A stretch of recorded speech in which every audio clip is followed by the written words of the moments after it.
Bienvenue dans cette toute première vidéo d'une série consacrée aux élections américaines de 2024.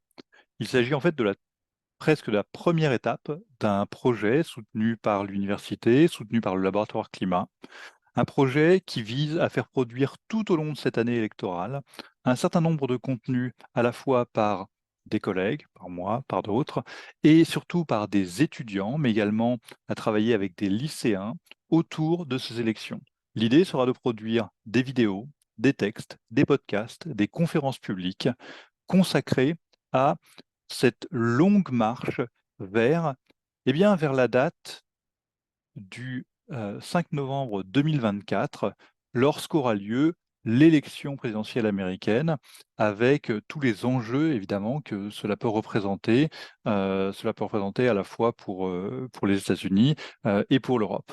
Donc l'image que vous voyez là, c'est l'image qui ne date pas de novembre 2024, mais bien de janvier 2021, lorsque Joe Biden a pris ses fonctions.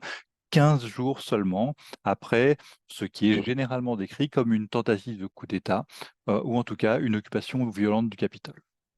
Et donc, les États-Unis sont de nouveau engagés dans ce processus électoral, avec, avec une toute première étape.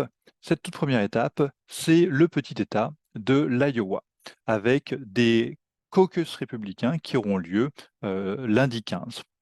Qu'est-ce que c'est qu'un caucus? Un caucus, c'est simplement un regroupement. Donc un caucus, ça diffère des primaires parce que dans un caucus, ce sont des petits groupes qui vont voter pour choisir leur candidat. Par le passé, l'Iowa, qui est un État qui ne représente pas du tout les États-Unis, 3 millions d'habitants, c'est un État très rural, très blanc, très conservateur, c'est un État qui va voter pour le candidat républicain. C'est d'ailleurs la raison pour laquelle les démocrates ont choisi de ne plus commencer par l'Iowa. Mais donc, l'Iowa, par le passé, avait un système byzantin dans lequel on avait des groupes qui se rejoignaient, et surtout, on avait un système qui permettait une certaine imprévisibilité. On pouvait avoir des résultats inattendus par les caucus. Cette année, en réalité, ce qui va se produire, ce sont des mini-élections dans l'État, c'est-à-dire des groupes qui vont discuter, élire un secrétaire de séance et qui vont à la fin voter de manière un petit peu plus traditionnelle. En d'autres termes, le caucus en Iowa, ce n'est pas une primaire parce qu'on n'a pas une grande élection à l'échelle de l'État, on a plutôt de petites élections et des groupes de discussion. Néanmoins, les résultats devraient ressembler à ceux d'une primaire. Ceux d'une primaire, bien entendu, réservés aux électeurs républicains. Alors, que va-t-il se passer en Iowa? Eh bien, ce qui va se passer en Iowa, on le sait presque déjà. Donald Trump, qui actuellement caracole en tête des sondages avec plus de 50% des intentions de voix, va gagner ce caucus en Iowa. La question importante, c'est finalement de savoir qui va se trouver derrière lui. Avec d'une part Ron DeSantis, gouverneur de Floride, d'autre part Nikki Haley, ancienne ambassadrice sous Trump des États-Unis aux Nations Unies, et l'un et l'autre se disputent la deuxième position avec sensiblement 15 à 20% dans les sondages selon les estimations. Pendant longtemps, Ron DeSantis s'était perçu comme le rival principal de Donald Trump. Ce statut est aujourd'hui très contesté et une des questions est de savoir si Nikki Haley va réussir à s'imposer en deuxième position, ce qui semble de plus en plus vraisemblable. Derrière ces deux candidats, on trouve Vivek Ramaswamy qui a fait beaucoup de bruit dans la campagne, mais dont la popularité s'est rapidement érodée. Et puis Asa Hutchinson qui en fait a toujours été très très loin dans les sondages. Et ces deux-là ne devraient jouer qu'un rôle marginal dans la confrontation entre Trump, DeSantis et Haley. Mais ce qui est intéressant dans une situation comme celle-ci, finalement, c'est que le fait d'avoir un vainqueur désigné lui impose une pression considérable. Donald Trump doit gagner cette- ces caucus par 30 points d'avance. S'il ne le fait pas, bien que vainqueur, ce sera une déception.